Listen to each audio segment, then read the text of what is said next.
And what I discovered very quickly in the conventional healthcare industry is that it's not about well care, it's about sick care. The paradigm makes us expert in this thing called disease, but I wanted to become expert in health and the expression of it. I wanted to have a healthy family and then to help other moms have healthy families. What we need in education is biodiversity, right? Just like in a forest, right? A forest does best with lots of different kinds of life. If you grow one plant, it's like monoculture, right? And nature does not like that. You'll deplete the soil and then invite all of the experiences, the negative experiences that come with that, drought and erosion and all of that. And I think that that's what we're seeing in our conventional education model. It's like monoculture.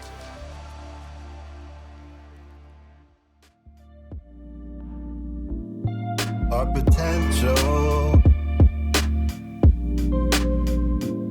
it's exponential.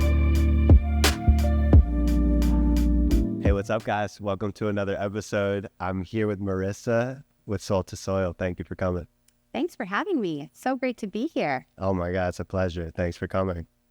So tell us, you have this amazing school here in Jupiter with early childhood development. Yeah. How are you guys so different? And maybe just tell us a little bit about your school real quick and some background. Yeah, I know, because we have some stuff to dive into. So Soul to Soil, it's like a microschool. So I started it in 2021, and it was on the heels of my own exploration.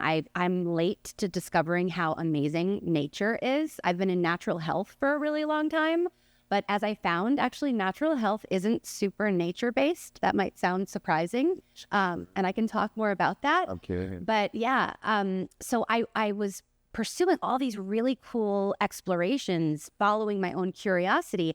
And I have kids, and they were in school. And I had this awakening one day that schools were not teaching what I was learning. In fact, totally the opposite. So I thought, why don't I invite my kids along in this journey? But then they're so social. They're such social creatures. So I thought, well, we can't do the alone at home homeschooling thing. So I started this group, and it kind of came to me, I think, in like a nature hike, the name Soul to Soil, because the idea was that we're so material in our way of relating to ourselves, especially at this time in history. We've really lost a lot of the spirit that used to be in science and in culture and in our lives. So this idea that we are these souls in a material experience is what I learned from nature and what I wanted to be the guiding principle of a microschool, that you are a soul and that the soil is essentially our material reality, and they're both completely connected. Everything is connected. Energy is matter. Matter is energy. In physics, we learned there's matter and there's energy, as though they're two separate substrates, but that's not true. They're completely connected. Soul is inner, soil is external. Exactly. That's really cool. Yeah, and they're both grounds for birth, right? For like birth and expression, creative expression. And by the way, it's the same thing you're saying. Yeah. It's interconnected. So beautiful. Yeah. So go on. So you started after COVID. You wanted to make this for the kids. Yes. And then, of course, speaking of COVID, there was this story that enveloped the whole world. And it was based on this belief about germs. And I had been in health for 20 years at that point. I started in public health. My master's degree is in maternal and child health. So I always wanted to go into the area of families, always wanted to be a mother and to help people be well. And what I discovered very quickly in the conventional healthcare industry, which is where I went to school at a medical school, is that it's not about well care, it's about sick care. So the paradigm makes us expert in this thing called disease, which I'll get back to later. But I wanted to become expert in health and the expression of it. I wanted to have a healthy family and then to help other moms have healthy families. So what was interesting was during COVID, I had a really different perspective of what was going on, and it wasn't coming from an external source. It was me. I had a healthy lifestyle studio in Jupiter for 15 years with my husband. It was called Fitness Redefined. And so we had our own laboratory where we were watching these things like disease progression and things like that, working with people on their health, seeing our clients way more than doctors see their patients, because people would come to us 3-4 times a week, and we got to know people and families on such an intimate level. So I saw different patterns in illness, whether it's chronic or acute illness.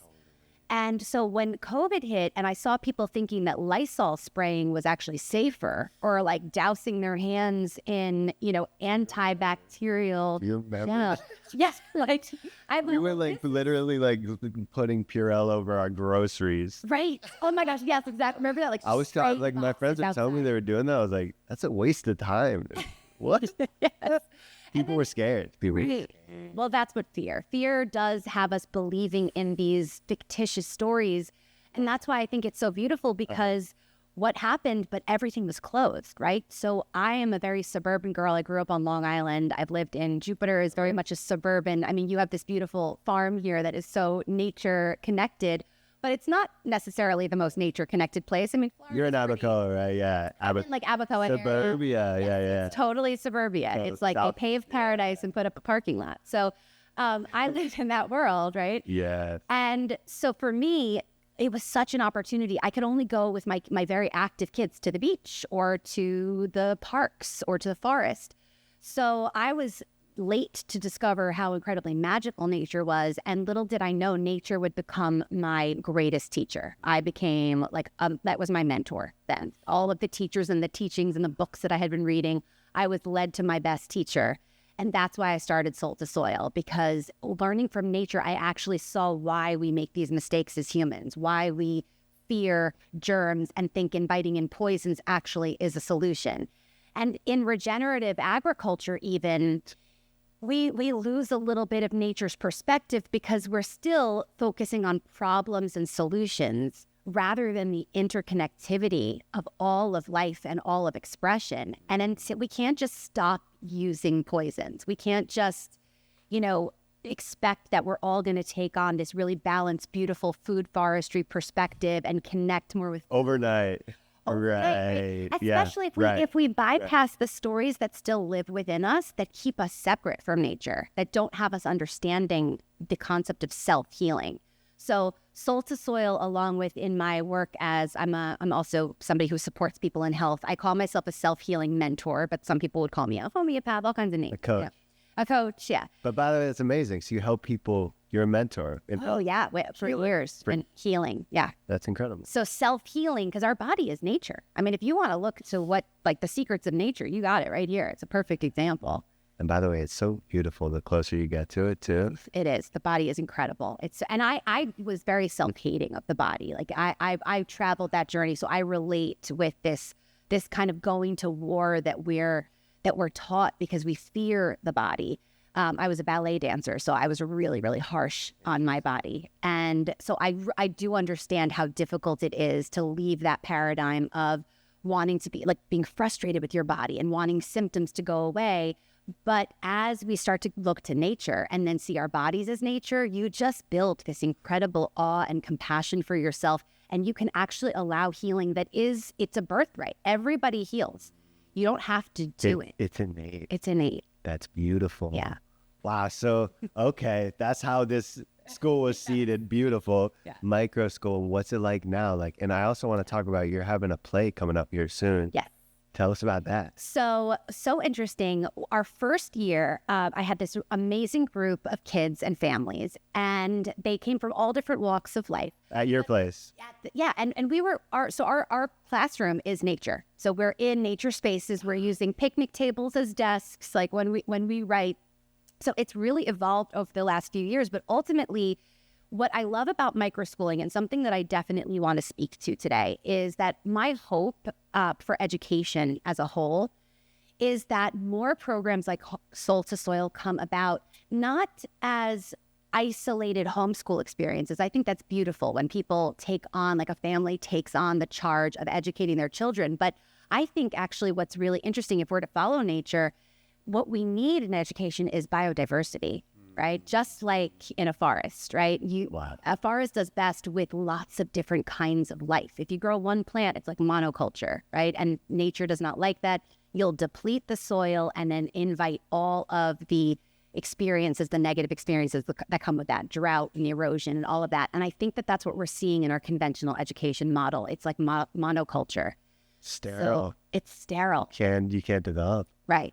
This is so good. So your classroom is outdoors nature. It's outdoors in nature, but it really could be anywhere. And it's driven by my passion. I was a performer first. So while my master's degree is in maternal and child health, my bachelor's degree is in fine arts and performing. I went to NYU for theater. That's incredible. So I was like a dancer and an actress. So it's just interesting because it just shows how nature, your own nature, comes out in a venture like this. So anybody who's wanting to take their kids on a little bit of out of the monoculture system and into something that's more permaculture, or even what I call syntropic agroforestry. We were just talking about that. You know, syntropy, yeah. So this is soil to soil. That was the main tenet. Syntropy, which is a word. If you haven't heard of it, it's a word for quantum mechanics, or like nature's way of doing things. So we literally took that as our lens, and we would put syntropy glasses on with whatever we were learning. Meanwhile, So what do you mean by that? So what I mean by that is syntropy is essentially just the basic tenets of what is observable in nature. So we know that abundance is the default state, right? In a healthy forest system, we have abundance. We have cooperation. Humans are amazing cooperative stewards of a forest, right? Like when we hear now the Amazon, right? That we actually see evidence that it was planned. That when humans participate with nature, it's incredibly brilliant what is created. Yeah, people don't realize the Native Americans, like, we don't get it now, but our societies used to steward the land and design it food forest style. But what happened was, instead of, right, it's so true. And stewardship is so different than intervention, right? When we see life in problems and solutions, then we can't help but like intervene and try to come up with a fix. And that's usually where we go off. We veer from nature as our teacher in that case. Nature doesn't do that. Nature has systems of self-correction. So in syntropy, we've got abundance, we've got cooperation, and then everything is connected. So everything is always coming into more quality and quantity of consolidated life. So I learned this from syntropic agroforestry, which is actually, that was my entry point. You're on it. Oh my goodness. Well, yeah. How cool. You're the I'm a director. Long Island girl from like the paved paradise, right? My mom's from Long Island. Yeah. Oh, she is? Suburbia too. Yeah. That's so funny. Yeah. Great night. Yeah, I'm a New Yorker, and I went to school in New York City, but yet I'm nature is so cool. It'll reach us anywhere. By the way, it's amazing. That's a good point, because you said it touched you late 40, late 30, whatever. Yeah.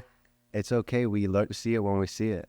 Whenever we see it, it's your time. Yeah, it will call to you. You see all of it, by the way, though. You're like all the way down. Syntropic ag. I love it. Yeah, so I went really in, and I was like, well, so my teacher in this, I have a friend, Sovereign, who taught this course in syntropic agroforestry from Bali.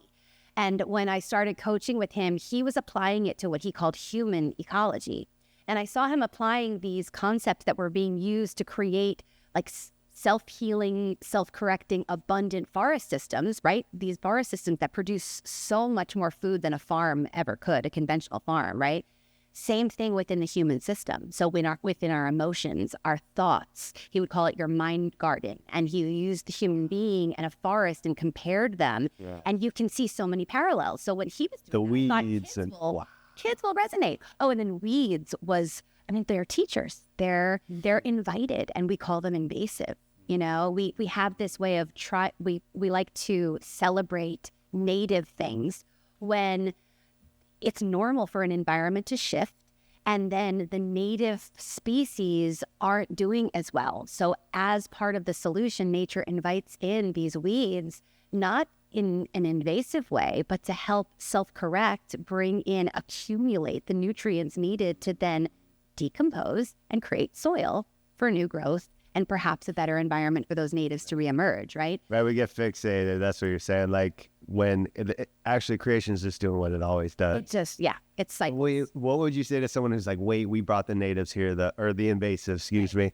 and they brought them here, and we shouldn't be doing that. We only story. It's like contagion and germs. So back to the play. Yeah, tell us about. So I thought, Syntropy tells such great stories. Right? Yeah. Nature tells such great stories. So I was like, how do I translate this to, because we've been taught these stories of invasive weeds, and you got to spray Roundup on the weeds, otherwise our neighbors do it, they do it. Everybody does it. It's a story. But let's get to the heart of the story, right? It's the same thing with our bodies. Glyphosate, Roundup, is an antibiotic. So it's the same thing in our medicines, that even in natural health, and this is why I feel like people who don't want to use pharmaceuticals or antibiotics specifically, they get caught at some point. They get caught in this thing called infection. And because they never looked at the story they're telling about disease, they never actually asked nature what the purpose of illness is and what the purpose of germs are. We can see evidence of it right in your backyard, in our backyards. So tell us about it, because that's so good. Sorry to cut you off. I'm just curious, for someone who's like, oh man, I'm so overwhelmed, I might be on antibiotics, I might be having these problems and I don't know how to get ahead. What would you say to that person? Yep. So I would allow it. Like, you get full permission. Like, there's no mistakes immediately. To stop antibiotics is not a strategy. Okay. If we're to look to nature, my best recommendation would be from here on in, accept where you are and start learning about nature. Start learning about your body from a teacher who understands nature. And this is tough and this is why I want to educate more natural health practitioners. A lot of my clients are psychologists and healers of all kinds, physicians, because they haven't had nature as the teacher. You're not going to find that in institutional education. No. So the story of Syntropy, our society is built on entropy, which is the opposite: fear, lack, scarcity, war. There's no war in nature. It's a story. It's a story. Even our documentaries tell stories. And it's a about bad one. trees. It's a bad one. It's not a good one. It's not a helpful one. Not a helpful one. Taking us into a good place. So anyway, I wrote this play the first year. Okay. I came upon this fantastic little, you probably know, this community of microorganisms in the soil called the soil sponge, right? Healthy soil acts like a sponge. It draws down water, it draws down carbon, and then it just alchemizes everything into something beautiful that then can grow new life. Well, this soil sponge is a cooperative system where microbes have very specific functions. They perform their function, and they do so in this food web. So it's like a life cycle. And I thought, oh my gosh, what a cool thing for kids who are all different types of personalities coming from different backgrounds to learn about this cooperative venture under the soil and to try to replicate it in our own environment. So conflict resolution became a really big part of our school. And that's how you create a story, right? A story is not a good story without good conflict, right? Yes. So That's number one. Oh yeah, you have to. Reality TV just means fighting TV. You have to, right? It's drama. People fight with each other and it's celebrated. Yeah. Truly. So Conflict resolution. That's a better way to put it. Exactly, right. And that's the cool thing about nature. It's always resolving conflict. And I think we feel like we have to intervene instead of becoming students of this beautiful process that's already unfolding. So entropy. That's really good. Yeah, entropy is so kind of pessimistic, right? But yet all of our physics that's taught in school, biology, chemistry, every single subject taught in school, every story taught in school, it's all wired to entropy. Here's the thing though, entropy is false. It's disproven. It's completely false.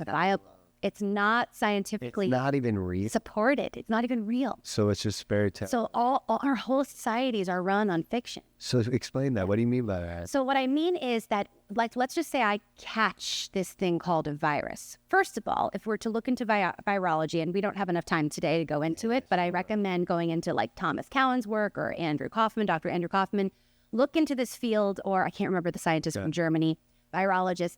That field is going to be gone soon, because what we've learned is there actually is no such thing as a virus. See, even in plants. I've heard of this. We tell these stories all the time. I'm sure you've heard of this in your circles. There's just cellular debris. So if you look at the way that viruses are studied, it's completely in a totally different lane than what we think. We think we've discovered these particles that then need a host, and then they go in and they invade you and they take over. It's a story. Even if I'm a microbiologist looking under, and I've talked to microbiologists about this, looking into a microscope, I'm still looking at something that I don't really know what's going on. So all I can do is observe and create a story about it. Yeah. That's essentially what science is. Science is storytelling. You think so deep about this? It is. Yeah. It is. By the way, we've had some people on. No, this is so good. Okay. Oh my God. So this is why we have a bunch of zombie movies. Yes. Yeah, well, right, exactly. We just expect these. Yes, exactly. No, to bring it full circle, but that was so good. So then to bring it to the story. False. Entropy is false. Syntropy is observable, and I don't ever have to prove it, because you can just go in your backyard and you can see it. Hey guys, just wanted to take a moment to talk about our sponsor, Urban Abundance. We help people grow food at home. And if that's something you're interested in doing, or maybe you don't know where to get started, or it's really overwhelming, but you want to grow food, give us a call today. We help you design install and maintain your garden. We do fruit trees, we help you with maintenance, and we just really want to make sure you're getting the result you want and you're growing food. So if that's something you're interested in, click the link below and get on your garden design phone call today. Let's get back to the video.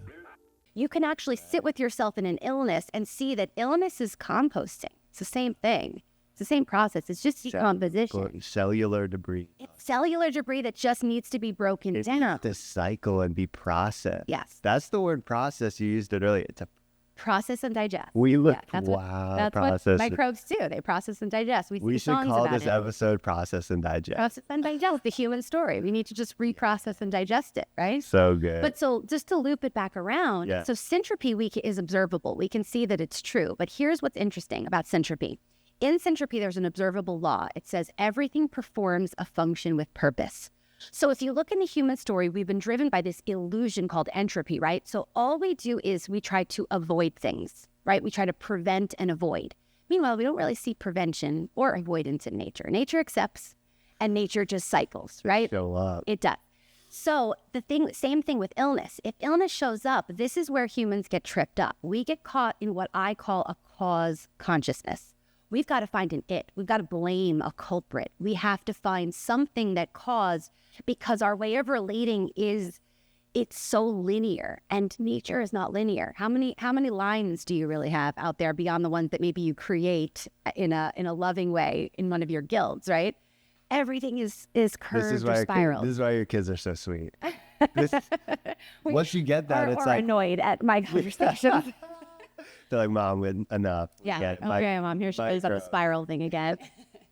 But so Amazing. in illness, we're trying to find an it, right? So germs are an cause. easy culprit. Right. What'd you call that? The cause. Cause consciousness. So we've got to go, and it's like the Newtonian, okay, this causes that, right? The apple fell from the tree because gravity. Like, it's just a limited way of thinking, and it doesn't honor the wholeness of everything, and that there are always interactions happening, and sometimes creating conflict, and then that conflict resolves. Well, illness, if we're to look at it from a nature-based perspective, not even natural health, nature-based, truly nature-based, Okay. it's part of the continuum of resolution. So you have to allow it. And it's scary when you're in it, right? Like, a lot of times it involves fire, fever, right? Fever is just fire. Just like right, some plants require fire. Some seeds require fire, right, to even germinate. So even the word germ, right, comes from germinate, which is to sprout. Oh my goodness. So it's not bad guy who invades you, right? That's not the etymology of the word germ. But we think that, and then we go, oh, but okay, fine. There are good germs and there are bad germs. Okay. No, there are not. There's no proof of deep, that. It's so much deeper than what we're putting together. It's a relationship. So here's where the plays really become fun. Yes. So I found these ways of storytelling where I take pop songs. I'm a 90s kid. I'm an 80s, 90s kid. So I Amazing. take these songs and I redo the lyrics, because you can't forget. Once you learn the lyrics of a song, it's like the ABCs, right? We don't forget it. We learn it as a song. I love this. So the kids... Music is them- powerful. I love music. Totally. And especially if you make it a rap and you add rhythm. So we have a worm rap that's based on the song Shoop from the 90s. And of course, it's poop, right? And poop, idiot. The kids like that one. They do. And then I redid the Vanilla Ice song, who lives around here locally. So if he watches your podcast, let's tell him, invite him to the play. But we Vanilla did Ice, come Life on out. Baby. Come on out, Vanilla. I don't know. Vanilla Ice, come see us. I'm not in with him, but maybe. Oh, that's okay. It's all right. It's going to be fun. You got to come to the Everyone play. lives in South Florida, by the way. South Florida, it's wild. It's so crazy. Our area, it's like hotbed of celebrities, right? Well, we got to get them in on the soil Exactly. and the soul and the soil. That's right? what I'm talking about, because we need to integrate this. A lot of them have influence, you know? They do. And actually, that. what's inspired this whole curiosity was actually a documentary film with Woody Harrelson. It was Kiss the Ground. I remember. Such a good one about soil. And it just shows So good. we're just off in our thinking, and it's okay, because the truth is that truth exists whether we believe it or not. It's one of my favorite quotes, by Don Miguel Ruiz, like the Toltecs were the artists of spirit. So they have so many beautiful teachings with regard to this. And I don't know if you've read the Four Agreements, but Classic. yeah, so these teachings are already out there. What I like to do is help bring them into our real lived experience so that we can stop telling stories that harm us, because entropy will have us telling stories that invite in harm. People will inevitably, whether they're in natural health, herbalism or conventional medicine, they'll say, I got an infection, so I have to kill the germs. I have an ear infection, I've got to kill the germs, or else, and then some fiction. And Instead of like, oh, I can clean it and be proactive and like, yeah, and I even can cleaning heal. it, right? We Yeah, can yeah. over clean when actually germs are cleaner uppers, right? I mean, look at if you could use objective- soil. Yeah, my friend was saying that earlier. She was like, why are you rub got some this? dirt on it. I like had like jackfruit all over me. Yeah. She's like, oh, just use soil. I'm like, this is crazy. You know, You like, think it's crazy why do because of we- how we were taught. idiots. But look at what germs do. There's no such thing as catching a parasite or catching a bacteria or catching a fungus. Why? Talk about that. So if you look in this day, it's really back. Because it's It's actually really simple, but where we really veered off, because most humans understood this. We didn't blame germs it hasn't been that long. It's only been since the late 1800s that we came up with this germ story. Yeah. But essentially, when we made them a culprit, it was because we didn't understand there was like tuberculosis was rampant, and it was just an easy culprit to blame something like that and then come up with a medical technology that was supposed to heal. And the power of belief, you've read Biology of Belief, Bruce Lipton? Oh my gosh. Okay, that's the next read. Yeah. So it's a game changer. Audible You time. actually look at how the cells are always adapting to not what happens to us, but our beliefs. Biology of belief. It's the biology of belief. So you actually see how the brain of the cell is not the genes, it's the membrane. It's what happens at the interface between the outer environment and the inner environment, and our mind is the director there. And the mind doesn't always have the best ideas, Right. right? Like this is why We're witness. We're witness to it, right? Like it's okay. That's why you meditate and you witness your mind, exactly, so that you don't get too inside of the stories, and you can actually choose. You can retain your power Yeah. to choose which stories you follow and which stories you realize are not serving you. So this is the case with syntropy and entropy. If we have syntropy as an objective lens, if we agree, okay, let me look into this myself, and we look at abundance, cooperation, love, all of these, wholeness, we can find evidence of that. And then it's like an easy filter that you can apply to anything ever told to you. So you get to retain your power to choose in your life. And that's what these stories do. So the play is called Syntropy Saves the Soil Sponge.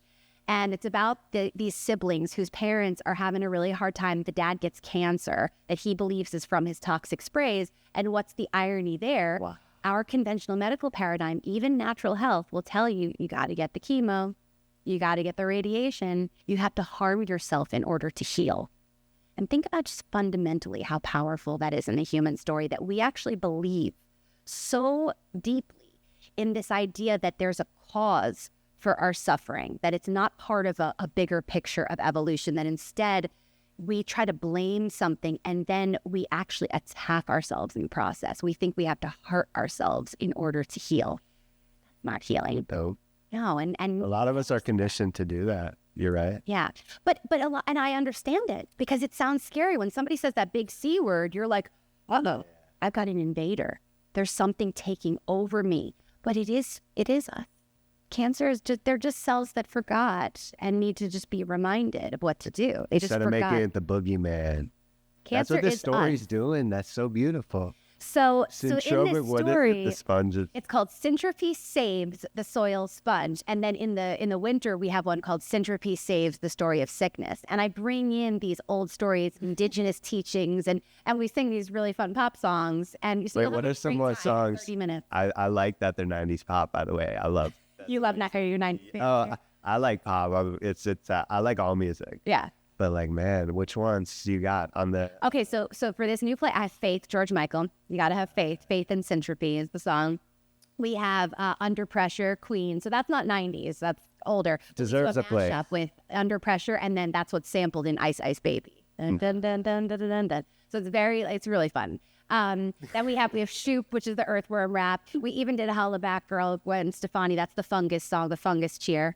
Holla Back Girl. Yeah. That's a good one. For the kids, like the way that instead of saying, oh, your parents are fooled and you believe this germ story, of course I'm not going to teach like that. That's so good because Yeah, I will never. people are also like, these are fundamental to them, Yeah. like belief systems, right? This is going to make people like mad at first when they hear somebody challenge this, right? So I've got to make it fun. And then I also have to make it objective where they can go look for themselves instead. You don't have to believe me. You look at what fungus actually does. And so we have a cheer that literally says, we've been around since life began and we're here to help fortify the land, digest and deliver. And it's literally a mycorrhizal fungus named fungite who tells this story. And it's really cool. Digest and what? Pollution and excess moisture, eating what does not belong here. That's what fungus are doing. That's what mold is doing, right? When there's areas of your home that have cracks and wetness is getting in, nature has a cleaner upper that rises up out of that terrain, out of that scenario to help itself heal.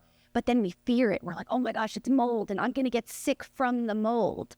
But remember, we have areas of our body that have some locked away places that are stagnant and have excess moisture. So if I have got a tendency to be damp and moist and not connected and not flowing in my own system, that mold is resonating. So there isn't such a thing as contagion, there's resonance. And So this is a freeing conversation. Oh, so if we let it in, right? This is a good, I hope you guys feel this container. I just feel it right now. That's so good. Yeah. Thank you. And yeah, so you wrote this play? So I wrote the play. And not ChatGPT or whatever. ChatGPT. No, but that is really like when you need to send a quick text message. I was late to the game. Just recently, I discovered that can make some things easier. No, I love to write. You need the creative, right? I like it too. Yeah, and where am I going to find this story in ChatGPT, which is going to be wired towards entropy? Yeah. Like Syntropy is not going to be the default of the internet. So even if you Google, because wow, that's deep. Yeah. Interesting. You have to search yourself. Like you are the ultimate search engine, and we all have in ourselves this wisdom. Like what I say when your listeners hear this, like when you guys hear this, it's going to resonate on some level. Like there might be like a surface resistance to it because it's so different than what we've been taught in how to keep ourselves safe and how to protect.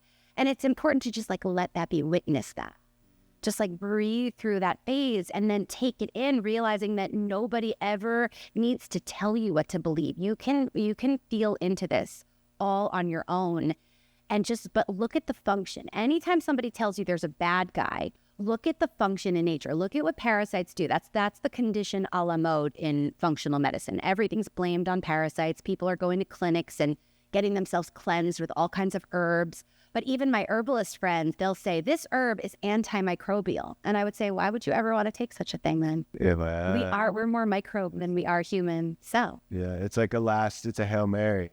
But I think also those herbs that are celebrated for being antimicrobial, I don't believe they actually are antimicrobial. I believe they're symbiotic too. Yeah. Like oil plants of are oregano alchemizers. stuff? Like you don't think it does that? No. Oh, oil of oregano is heavy. So you take that and you feel it, right? It burns. You're not supposed to take that in concentration, right? In general, oils, right? Like it's really, especially an herbal oil, is going to be really concentrated. So I think in a whole form, that's going to be much more advantageous and less harmful. But no, I don't think that. I think that if you take anything and you do it with the intention of like a biocidal intention, biocide means like to kill life.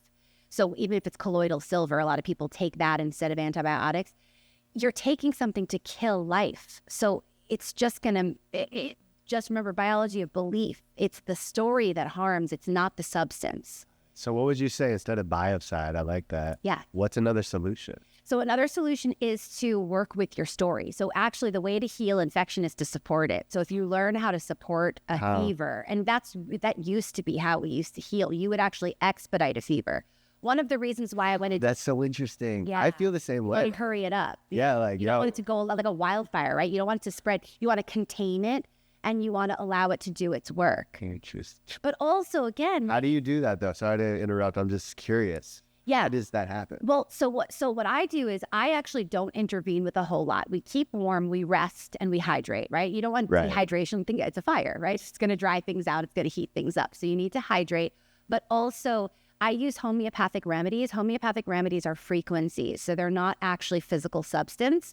So what it does is it works with your belief. When I take, for example, the plant belladonna, which is actually considered the deadly nightshade, right? If I took that physically, people used to take a physical form of it, but it was very dangerous because it could be a poison.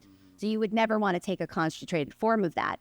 But if you take it in homeopathic potency, it really helps your body in the resolution phase of a fever. But you don't want to mess with it because the fever is a sign your body's already doing healing. It's already in work. You don't want to stop it.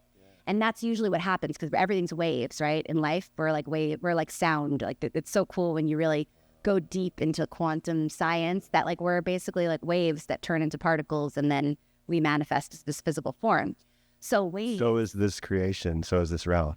Exactly. So you don't want to interrupt a wave. You're going to cut it off. So if I take an antibiotic while a resolution event is happening, all I'm doing is killing the cleanup workers. So what I tell the kids is imagine if I go to put my garbage out and the garbage men don't come by. What's going to happen week after week when I'm piling up garbage? I mean, I'll get to really feel what it feels like with all the waste that I'm collecting. Right. And then so cancer is an extension of that. That's actually tumors are like trash piles. It's like when you collect all the palm fronds and you have a burn pile on a farm.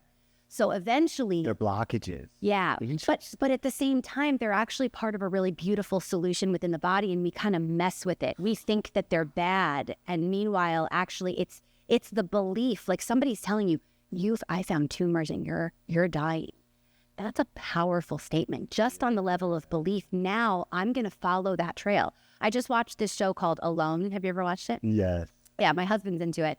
So I'll pick it up once in a while. Yeah, so they go out to nature, they live alone, and they get to face themselves. But what is the hardest part? It's not usually the access to food. It's not even their shelter. It's not even the weather or like an animal that you would think would threaten them. It's not any of that. It's their own thoughts and emotions that really get the better of them and have them tag out of the competition. Because the idea of the competition, if you haven't seen it, is they have to see if they can stay till the end and like the last one standing is the winner.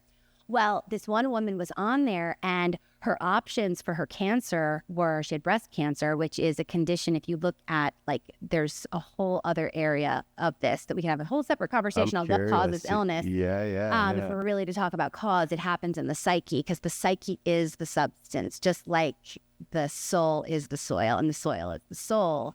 So yeah, so it's always related. But she decided to decline treatment because she wasn't that impressed with what her outcomes would be and decided to just live out the rest of her life. I've heard this. They give you ratios and stuff. And yeah. But so she decided to decline treatment and here she was on Alone like 15 years later, still living her life. 15 years later. Because she said, I just literally embraced my life and I cut out all of the things that had me isolated and not feeling like I had a choice. And Gabor Mate talks about this too in The Myth of Normal in his book. But there's so many cases about this. And it's not about, people will say, oh, it's about just don't have any sugar. Or, you know, if you want to do it holistically. But we're too material in our thinking. And matter is so important. But it doesn't exist without understanding what's going on in your psyche. So a lot of times illness, just like in a farm, the pests are coming in as a sign that those plants are not doing well there. Real quick story, over on Cato's Bridge in Jupiter. I went with my kids to go down to the underneath the bridge to like hang out in the water and snorkel. And as we were walking down, we parked the car and there were these plants, just landscaped plants, right? Not like anything that was natural or native. It was just these really cool plants that you'll find at a golf course. So they were overrun and getting eat up by these grasshoppers, those beautiful grasshoppers that you get. I don't know if you know the type, but they're like gorgeous and huge. The orange one. Yes, orange ones. So many grasshoppers all over these plants. So of course I'm like the microbe pest queen in my family. So I'm like, hey guys, let's look. Why do you think these guys are here? Some people will call these invasive. They'll say that these plants are diseased because of these bugs. And we looked, and there was another area with those plants that had none of the grasshoppers on them. So it wasn't like they attacked the whole area. It was just these particular plants. Right. So when the kids and I talked about it, they came up with it. So kids are so easy with this. They're like, well, clearly the plants were asking them to come here because they weren't doing well. That's what they said. Yeah, because we've learned like a tree can't, if a branch is not doing well and the tree is still having to feed and use energy and deliver energy to that branch, it can't cut that branch off. This is where humans and stewardship and pruning come in, right? How great do your plants do when you prune? They love it. They love it. But outside of a human cutting it off, they're going to need to invite in some kind of pest to decompose them. So a lot of times we have these stories of some stowaway bug from across the world came over and took over this forest. Right. And that's the story. I'm not here to tell anybody. There's a lot of other things going on too at the right. That those trees aren't doing well there anymore. And they're asking for help in decomposing and becoming soil so that it can reset the system. There's so much going on. So I went into too much. You can Guys, say we went Sorry, all I'm the a lot, way. you guys. I'm just like in I'm shock as extra. but this is great. I'm sure people love it. We like to go deep. But I think about all that, like us like making our wells and messing with the water system and the glyphosates. It is interesting to think about. Anyways, so good. It's a shift, right? It's a shift in thinking, and that's what I would, rather than changing what we do, right? Because you could say, well, just stop poisoning and let's just live zero waste and let's all just eat organic off of our own trees. And the problem is that doesn't resonate with everyone yet. They have some stories to tend to first. Yeah. So if you tend to the stories first, all these beautiful things, you'll have the most amazing clients because they'll be able to learn from you, keep up the system, work in symbiosis with you, right? So these beautiful businesses, these like new earth businesses that are emerging are going to be so successful when humans start to clean up our stories. We allow the ones that are of entropy, of war, of scarcity, of all of this lack. We allow them to decompose, to compost, right? We put them in the compost pile. And then we allow that soil to grow even more beautiful stuff. Put that war stuff to sleep. I feel that. It's time, We I need think. a peacetime. Yeah, by the way, we can't be productive or do anything. I thought about this the other day with my team and stuff. I'm like, guys, we can't do anything unless there's peace times. We got to come to, you probably know this from running out. Oh, yeah. It's people, Yes. But when it comes to it, that's what this life is, Yes. right? It's connection. I think that's kind of what you're onto with this school, right? Totally. And conflict doesn't have to be war. That's the other thing. I think if we but we're taught to go to war, right? We're taught we have to fight cancer. We have to stand up. If you look at the pharmaceutical commercials, they're telling you that your disease is this separate entity that invaded you. But everything is you. Everything's you. We're all connected, right? Wow. So while we are individuated and distinctly different, because we're connected, why would you ever want to go to war with yourself?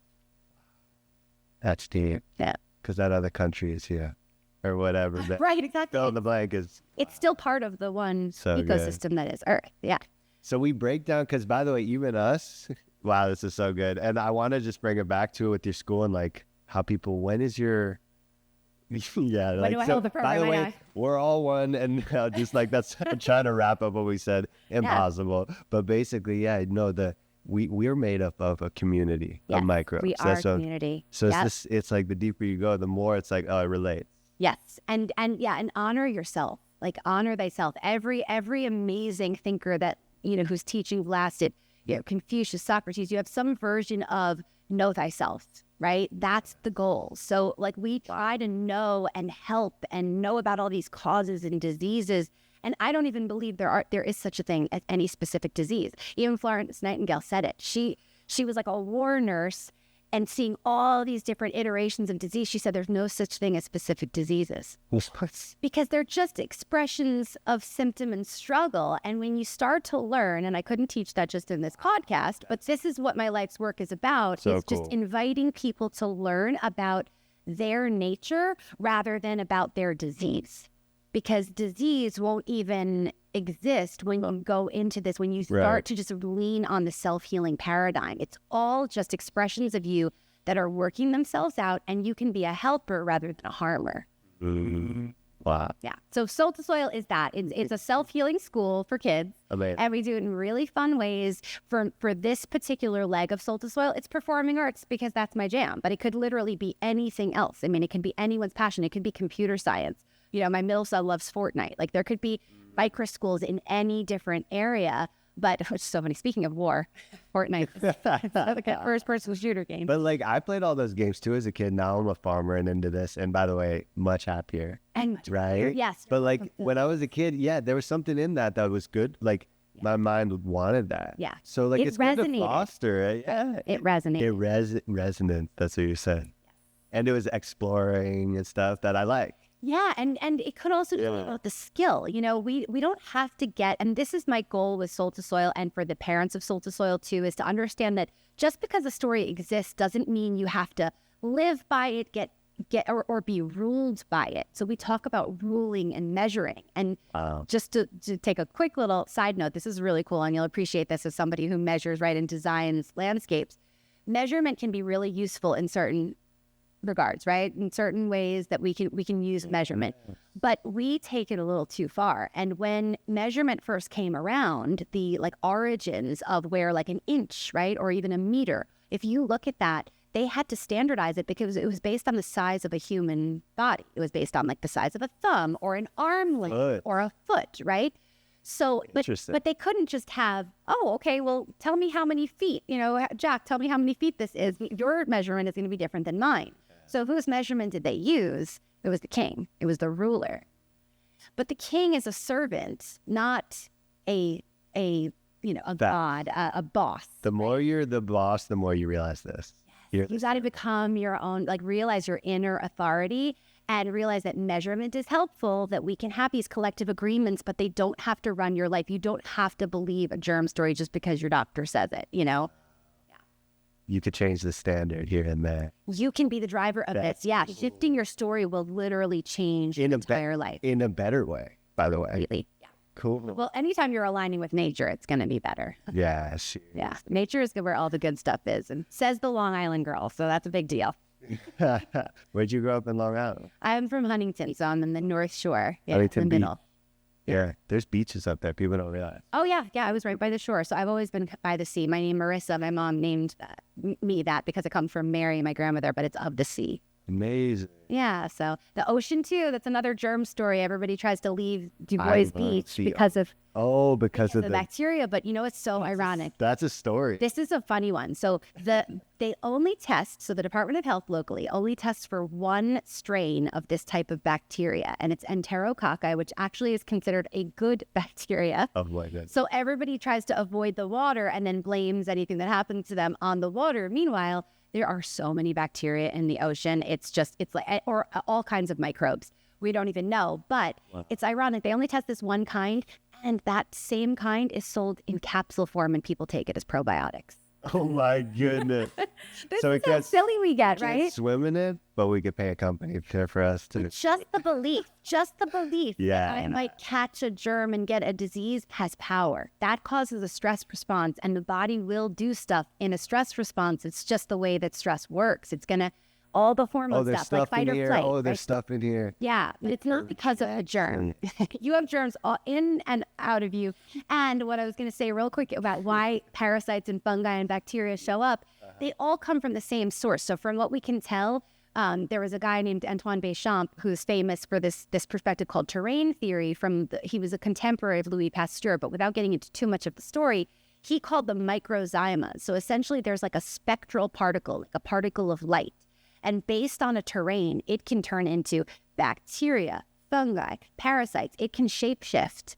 So when you find certain microbes in an area, it's because they're performing a job there. So to blame them makes no sense. So this whole functional medicine paradigm of parasites and parasite cleanses and things like that, you can cleanse, you can support cleansing, but the parasites are part of the cleanse. You have lots of tissue breakdown, and there are going to be lots of bacteria showing up there. And what do parasites eat? What are the earthworms eating in the compost pile? They're not actually eating the carrot scraps. They're eating the bacteria that are breaking down the carrot scraps.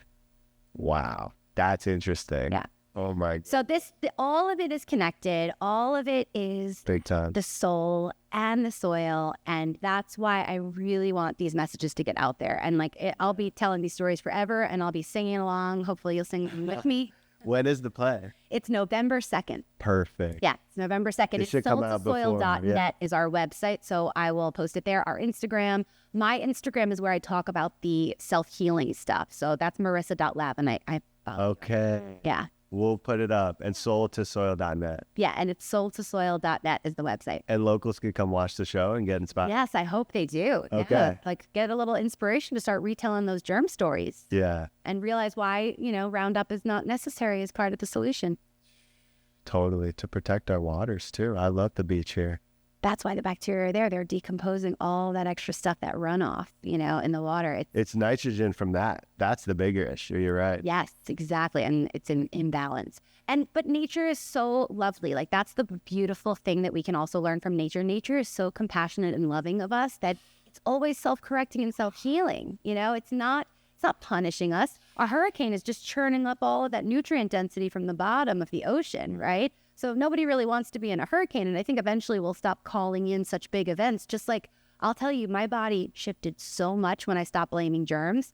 Even when an illness moves through my house, it's because of resonance. It's not because of contagion. Something's going on. So you stop freaking out about who did I catch this from and how could they? And you just start to accept, and then your illnesses become less and less burdensome, and you have an appreciation for them. You're like, oh, great, I'm going through a cleanup event. Let me turn on Netflix if I want, or read a good book and drink my broth and relax through it.